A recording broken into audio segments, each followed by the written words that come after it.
Ya, bismillahirrahmanirrahim. Assalamualaikum warahmatullahi wabarakatuh. Teman-teman semua, pada kesempatan kali ini kita akan melanjutkan pembahasan kita kaitan soal-soal ya dan materi-materi untuk persiapan kita menghadapi UTUL UGM tahun 2020. Dan kita masih di bab materi genetik atau substansi genetik. Di pertemuan sebelumnya kita udah belajar konsep struktur DNA dan RNA, ya. Begitu juga perbedaan keduanya. Di antaranya teman-teman udah belajar ya, pada DNA ada kata kunci, dia berupa polinukleotida. Kemudian DNA itu dia tersusun atas rantai panjang nukleotida yang punya 3 komponen. Ada gula pentosa berupa gula deoksiribosa. Kemudian ada basa nitrogen dan juga ada fosfat. Ya, seperti halnya DNA juga sama persis, yang membedakan adalah jenis gulanya. Kalau DNA berupa gula deoksiribosa, sementara kalau RNA berupa gula ribosa. Ya. Sementara untuk basa nitrogennya yang membedakan adalah basa pirimidin, yaitu basa kalau pada DNA berupa basa timin dan sitosin, sementara pada RNA berupa urasil dan sitosin. Kemudian yang kedua, DNA itu berupa double helix, sementara RNA single helix. Kemudian DNA itu punya arah ya, bisa dibaca dan disintesis dari arah 5 aksen ke 3 aksen, begitu juga dengan RNA. Kalau pada DNA karena dia double helix ya, maka kedua untainya itu bersifat anti paralel atau berlawanan arah. Kalau rantai yang satunya 5 aksen ke 3 aksen dari kiri ke kanan dibacanya misalnya, atau dari atas ke bawah, maka komplemennya atau pasangannya itu 5 aksen ke 3 aksen dibaca dari kanan ke kiri atau dari bawah ke atas. Sementara pada RNA konsep seperti itu nggak ada karena RNA hanya berupa single helix. Ya, kemudian pada DNA ada istilah dia punya 2 ikatan penting, yaitu ikatan fosfodiester ya, dan ikatan hidrogen. Nah, kita coba lanjutkan pembahasannya. Sekarang kita lihat ini ada 3 soal ya, keluar di tahun 2018 dan tahun 2016 ya, tentang DNA ya atau mRNA. Pertanyaannya cukup mudah. Yang pertama, dalam eksperimen yang bertujuan untuk mengukur pembentukan mRNA pada sel hewan yang ditumbuhkan dalam suatu kultur jaringan, maka yang diperlukan untuk pemberian nukleotida radioaktif adalah yang mana gitu ya, teman-teman.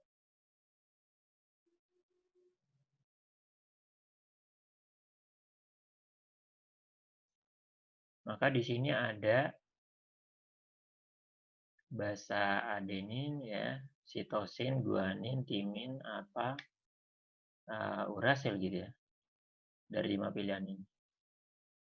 Jadi pada dasarnya kata kunci radioaktif ya, ini kalau dalam dunia biologis ini digunakan sebagai pelacak ya, untuk melacak keberadaan suatu zat ya di dalam sel. Nantinya kita menggunakan zat radioaktif ya. Nanti kita akan bahas lebih detail di soal selanjutnya. Intinya di sini karena pertanyaannya mRNA, maka basa apa yang khusus ada pada mRNA, tidak ada pada DNA gitu ya.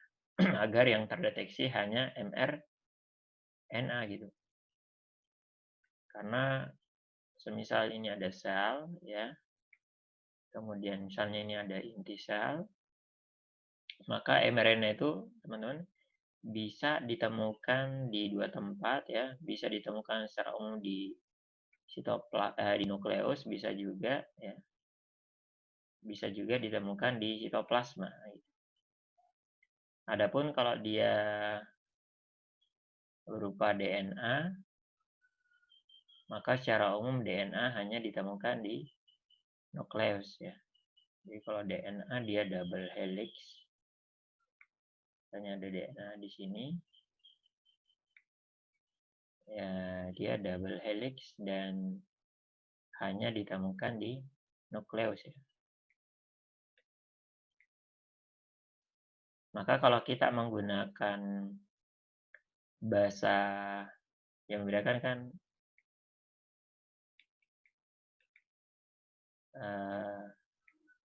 ada Gauss untuk DNA atau Gauss untuk mRNA. Kalau kita menggunakan bahasa guanin misalnya, maka yang terdeteksi nggak hanya mRNA, tapi juga DNA terdeteksi gitu. Ini DNA, ini untuk RNA. Maka kita harus menggunakan bahasa yang hanya di mana yang akan terdeteksi hanya RNA, yaitu bahasa teman-teman urasil. Tuh. Jawabannya urasil untuk soal ini. Kemudian lebih jauh masih tentang pelacak biologis ya. Jadi konsep ini sering keluar memang di soal UTU-UGM. Misalnya di nomor selanjutnya ada bacteriophage. Ini bacteriophage ya, artinya virus yang menyerang bakteri ya. Ini virus di mana inangnya ya. Inangnya adalah berupa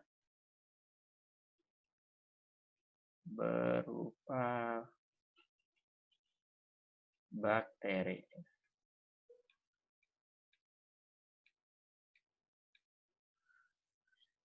Maka ada virus, namanya virus bacteriophage tipe T7 yang ditumbuhkan dalam medium yang mengandung fosfor radioaktif akan mengalami kejadian apa? Maka kata kunci fosfor radioaktif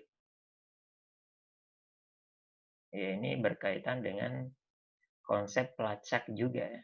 Kita pengen misalnya mengetahui keberadaan DNA di dalam suatu sel, maka kita kasih radioaktif yang berupa fosfor. Kenapa? Karena fosfor itu ya secara umum pada makromolekul hanya ditemukan pada mana? Hanya ditemukan pada DNA gitu ya.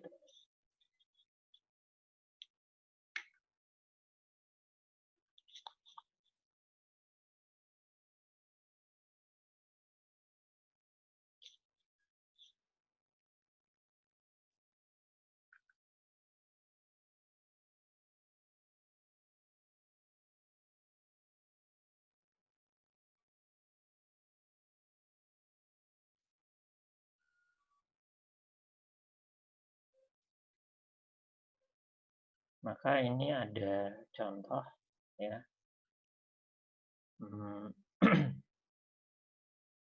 Biomolekul itu ada 4 ya, karbohidrat unsurnya CHO, kemudian lipid juga CHO, sementara pada protein itu mengandung unsur nitrogen bersama dengan asam nukleat selain unsur CHO.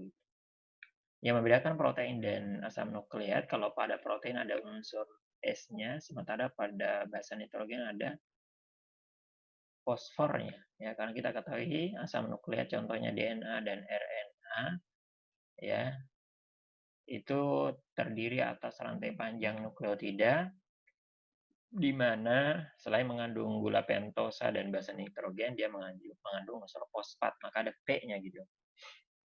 Maka yang sering digunakan sebagai pelacak radioaktif untuk DNA berupa fosfor radioaktif gitu ya.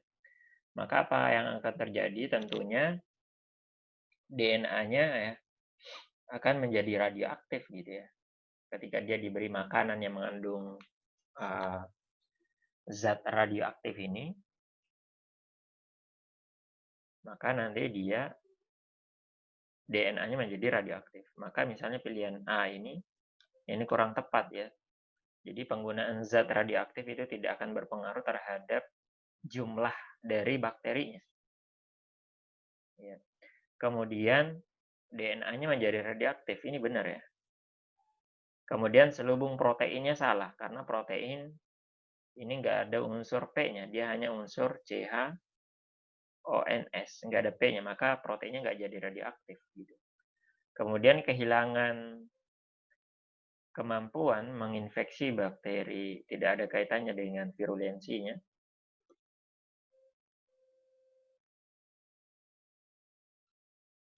Ya, sama tadi ini.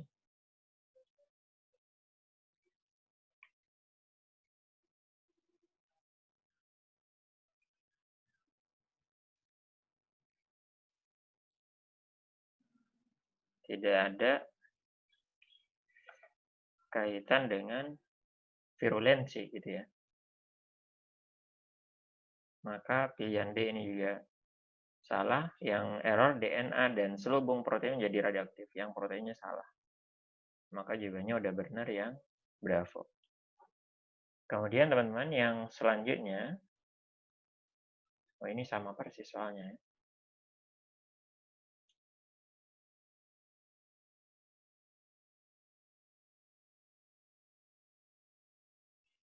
Jadi sebelum kita tinggalkan konsep pelacak radioaktif atau pelacak biologis, ini bisa kita baca ya.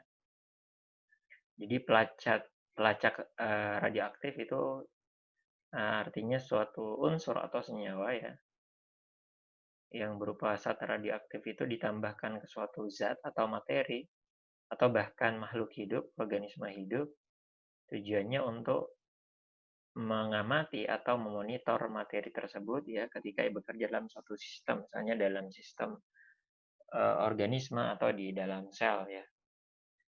Maka pelacak radioaktif ini biasa digunakan di dunia medis ya untuk melihat gambaran, misalnya ada di, teman-teman bisa lihat di sebelah kanan ini ya, dengan menggunakan misalnya alat scan ya, ada PET scans, positron emission tomography ya.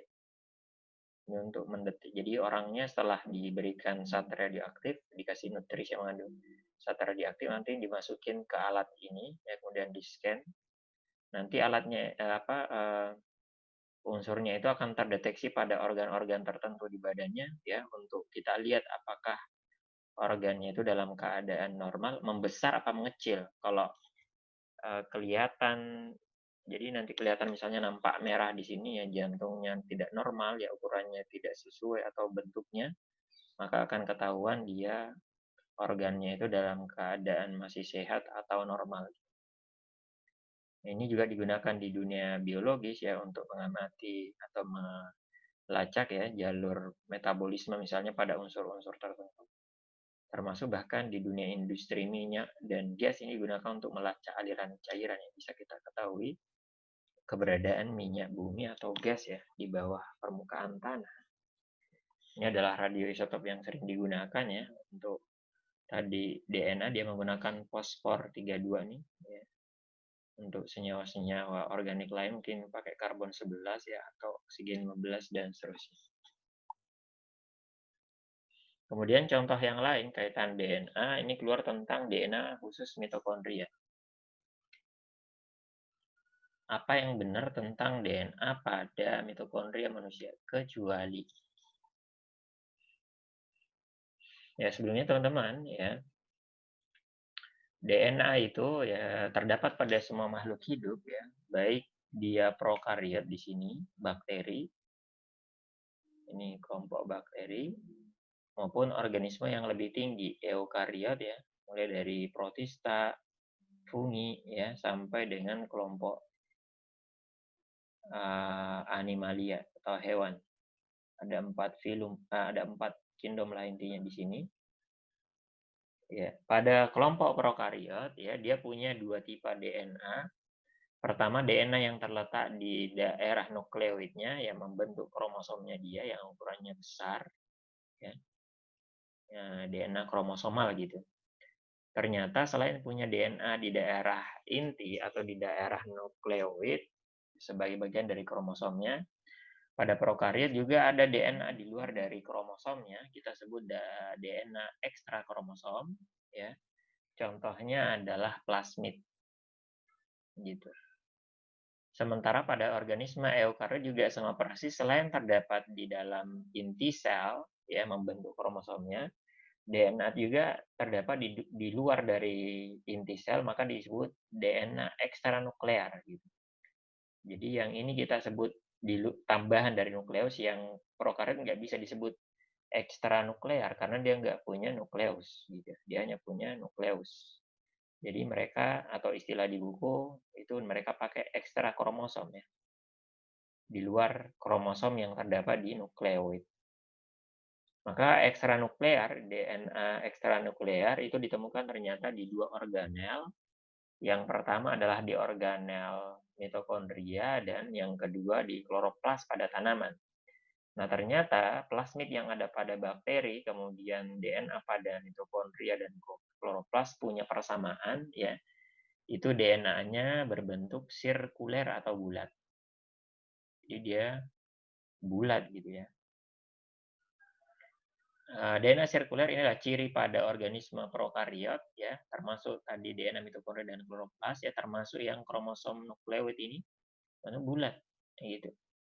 Jadi yang DNA-nya tidak bulat itu hanya DNA pada ekstranuklear dari organisme eukariot. Khusus ini, ya, DNA-nya kalau tadi ini sirkuler istilahnya, ini sudah tertulis ini istilahnya linier, ya. Jadi dia bentuknya nggak bulat tapi memanjang, ada pangkalnya ujungnya 5 aksen. Misalnya ke 3 aksen, kemudian nanti dikemas jadi kromosom sehingga dia punya istilah sentromer dan telomer beserta dengan lengannya. Nah, gitu. Maka istilahnya linear.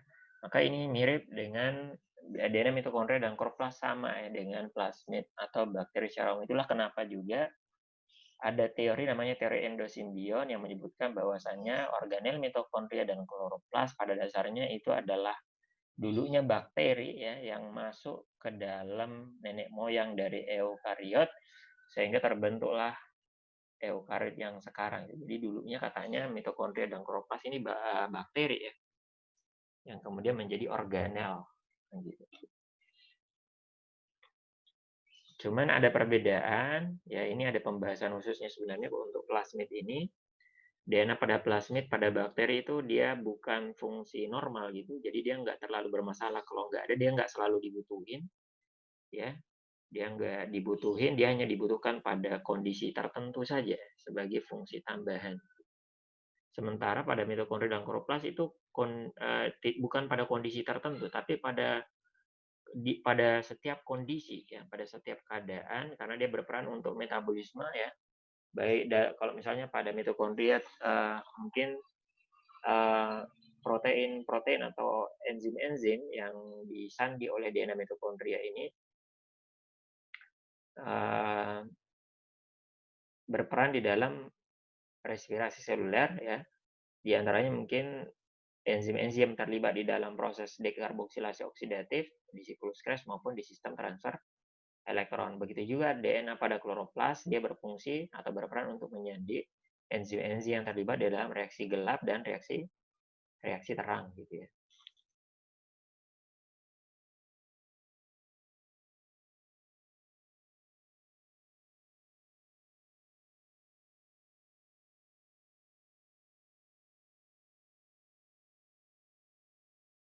Maka kemudian kita bisa jawab soalnya. Pertama, pernyataan berikut mengenai DNA mitokondria pada manusia kecuali. Pertama, DNA mitokondria itu diturunkan secara maternal. Jadi ditanyakan yang salah. Kecuali gitu. Maternal ini maksudnya lewat jalur ibu, ya. Kalau lawannya paternal. jalur ayah.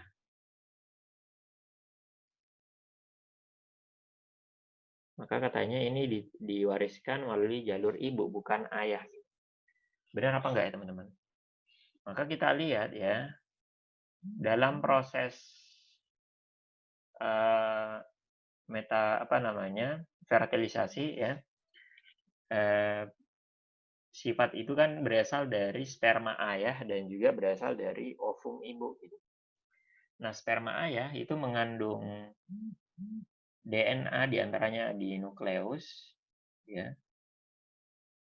Kemudian juga DNA-nya juga tentunya ada di mitokondrianya. Jadi nukleus sperma itu punya banyak mitokondria yang berperan untuk menghasilkan ATP untuk pergerakan dari ekornya ini.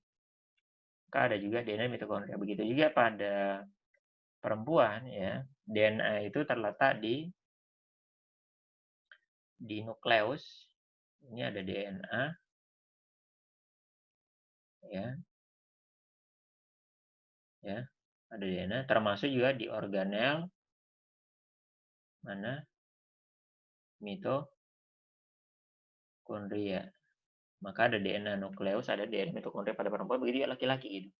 Nah, masalahnya ketika terjadi fertilisasi, teman-teman, ketika sperma itu kemudian salah satu dari jutaan sperma kemudian berhasil menembus zona pellucida dari sel telur, ya, maka ternyata dari semua bagian sperma yang masuk ke dalam sel telur itu hanya nukleusnya saja. Sementara komponen lain atau struktur lain tidak ikut masuk, termasuk mitokondrianya ini. Ya, jadi ini mitokondria yang di sini tadi di bagian lehernya. Ini nggak ikutan masuk, maka DNA-nya mitokondria juga nggak masuk gitu.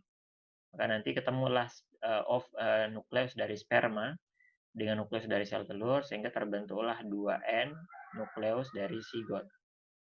Maka DNA mitokondria yang terdapat pada zigot yang kemudian berkembang jadi embrio kemudian jadi fetus ini murni berasal dari ibu, betul, dari perempuannya. Dari jalur maternal, artinya DNA mitokondria itu diwariskan ya. Maka yang A salah ya karena nanyain yang kecuali. Yang B dapat digunakan untuk menentukan hubungan kekerabatan. Tentunya ini juga dari jalur ibu ya. Ini secara umum benar ya. Kalau dari sisi teori berbentuk sirkuler, kemudian dia double helix atau jalur ganda. Betul. Nah, udah kita bahas tadi. Berfungsi untuk mengkode protein yang diperlukan pada kondisi tertentu. Kata kunci ini kondisi tertentu artinya nggak selalu dipakai gitu. Dan ini kata kunci ini cocoknya untuk tadi plasmid pada bakteri yang nggak selalu digunakan ya. Contohnya misalnya plasmid resistensi antibiotik yang hanya digunakan pada kondisi ketika ada antibiotik tentunya. Tapi selama tidak ada antibiotik dia nggak dipakai. Maka hanya dipakai pada kondisi tertentu saja. Jadi plasmid ini fungsinya banyak, diantaranya untuk resistensi antibiotik, juga ada juga plasmid virulensi. Dipakai kalau suatu bakteri pengen menyerang misalnya suatu inang gitu ya. Maka yang delta ini jawabannya ya. Sementara yang error mengkode protein fungsional dan struktural untuk fungsi fisiologis ya.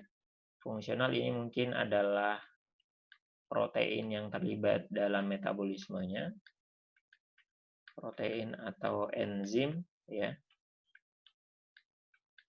yang terlibat dalam metabolismenya. Sementara ini adalah protein yang menyusun struktur dari mitokondria, misalnya protein membrannya ya, membran mitokondria, membran dalam atau mungkin bagian kristal.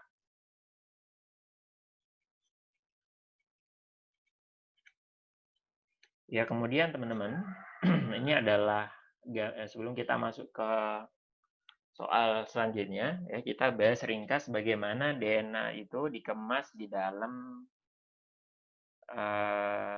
sel gitu ya, atau di dalam nukleus terutama pada organisme eukariot. DNA yang double helix, teman-teman, ya, ini. Jadi bentuknya panjang, sementara dia harus berada terletak di dalam suatu tempat yang ukurannya sangat kecil, yaitu nukleus.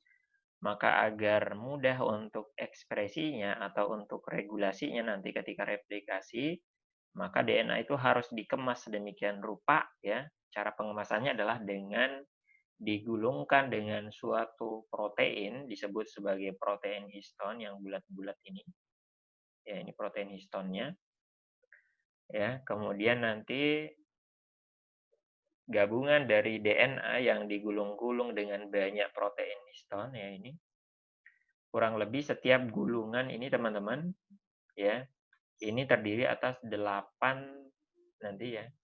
Ada 8 protein histon, di mana setiap 8 protein histon itu kemudian bersama dengan DNA, ya. Ini 8 protein histon ini bersama dengan DNA yang apa namanya, mengelilinginya, itu kita sebut dengan nukleosom. Tingkatan pertama dari pengemasan dari DNA. Kemudian lebih jauh, nukleosom yang jumlahnya banyak itu, ya, digulung lebih jauh, ya, dikemas membentuk namanya benang kromatin. Ya. Maka inilah tingkatan kedua dari pengemasan DNA yang terletak di dalam inti sel, ya. Kalau teman-teman belajar di konsep pembelahan sel di tahapan interfase, ya, DNA itu dalam bentuk benang kromatin yang bentuknya acak di dalam sana, ya. Kemudian nanti ketika pengen sel itu membelah, ya, benang kromatin kemudian di tahapan profase itu dikemas lebih jauh membentuk namanya kromosom. Yang ini, ya. Benangnya lebih jauh nanti dibentuklah kromosom ini. Ya, yang punya sentromer, telomer, dan lengan-lengan. Ini contohnya gambar satu kromosom yang udah direplikasi, jadi kelihatannya ada dua istilahnya kromatid.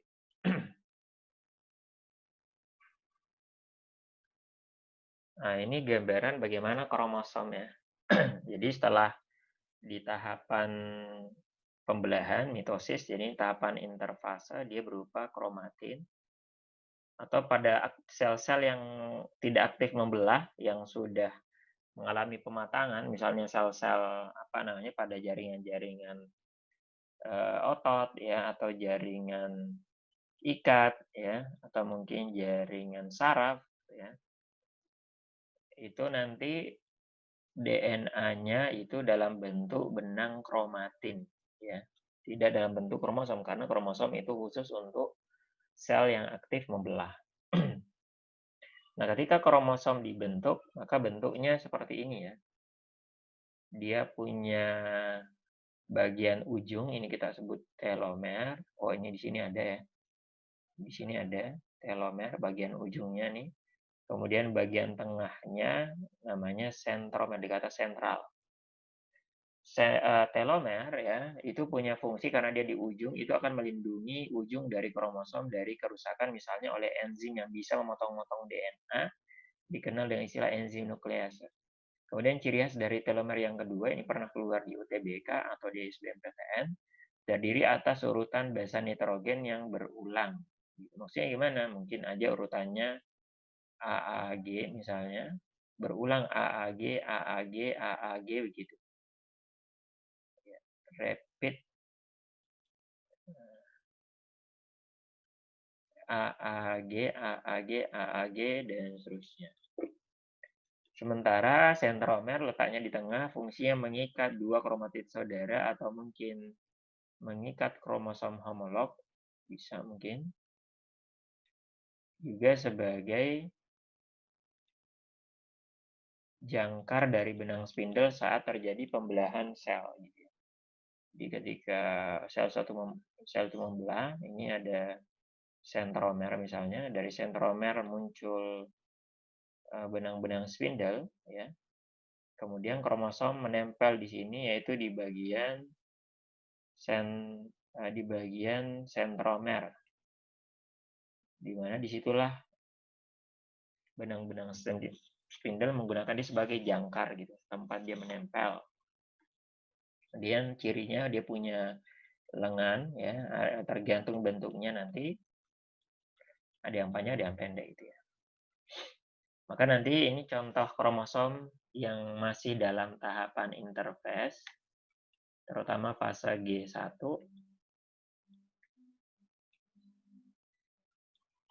Kemudian setelah mengalami fase S, di mana pada fase ini terjadi penggandaan DNA, replikasi, sehingga nanti DNA menjadi 2 kali lipatnya, atau kromosom jadi 2 kali lipatnya, terbentuklah namanya sister kromatid. Maka misalnya di sini ada gen A besar, maka nanti di bawah, misalnya di bawah ada gen T besar, maka ini adalah hasil penggandanya, maka di sini bukan A kecil, harus A besar juga ya. Karena hasil penggandaan dari yang induknya yang sebelah kiri, maka juga harus T besar. Kemudian nanti proses tahapan mitosis ini akan yaitu dari profasa, metafasa, anafasa, sampai telofasa akan memisahkan kromatid saudara ini menuju sel yang berbeda gitu ya. Sehingga dihasilkanlah induk yang sama persis dengan anakannya yang masing-masing 2N. Nah, kromosom secara umum banyak bentuknya, tapi yang utama ada 4. Pertama ada metasentrik, artinya lengannya ini sama panjangnya, gitu ya. Ini sama panjang, kita pakai simbol P misalnya. Yang kedua ada yang submetasentrik, salah satunya lebih panjang dibandingkan yang lainnya.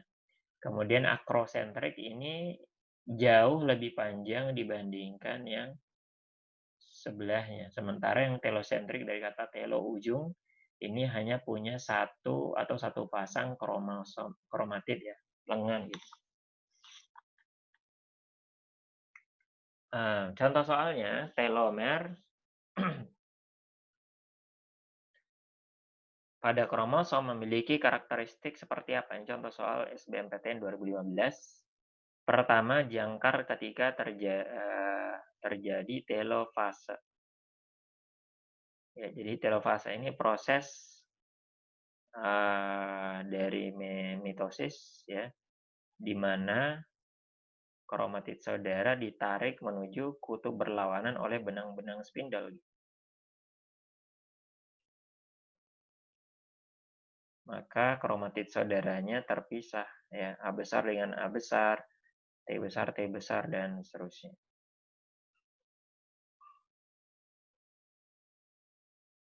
Maka yang pertama ini benar ya. 1 benar, 3 benar ya. Dia berperan untuk mengikat 2 kromosom homolog. Sorry teman-teman, ini telomer ya. Bukan sentromer. Tadi nomor 1, maaf, ini fungsi dari sentromer ya. Yang tengah. Ini juga fungsi dari sentromer. Maka 1, 3 salah ya. Maka 1, 3 salah, pasti 4 benar ya. Konsepnya gitu, pelindung kromosom dari kerusakan. Telomer, betul. Kemudian yang kedua, bisa benar, bisa salah, urutan nukleotida berulang. Udah kita bahas tadi. Maka jawabannya 2 dan 4, C. Kemudian soal yang lain, perhatikan gambar berikut. Nukleosom ditunjukkan oleh nomor berapa. Nomor 1 ini adalah tingkatan DNA. Nomor 2 ini protein histon. Ya. Nomor 3 ini gabungan dari protein histon dan DNA. Inilah nukleosom. Jawabannya 3.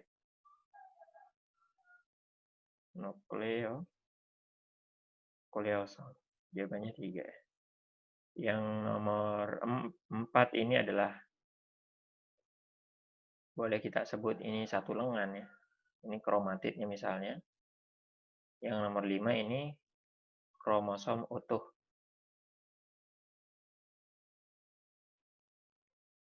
Ada sedikit yang perlu teman-teman tahu ya. Misalnya ini ada sel. Ini bayangin ini sel ya. Awalnya dia punya kromosom kayak gini, ya. Ini 2N ya. Kemudian nanti setelah tahapan interfase, DNA-nya kan mengalami replikasi, maka dia mengganda. Maka ini jadi 2 kali lipatnya, ya. 2 kali lipatnya, ini 2N, masih 2N, masih dihitung 2N plus 2N gitu. Tapi ini masih dihitung satu kromosom. Kenapa? Karena satu kromosom ini terdiri atas satu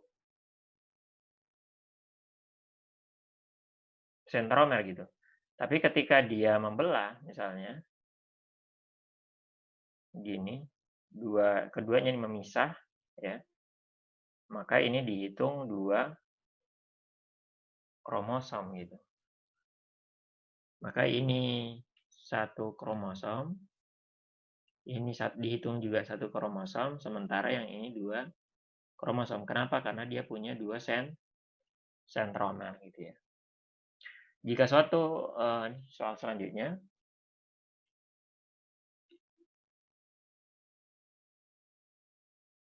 kita tutup dulu ya teman-teman. Kita potong sampai di sini dulu ya. Oke.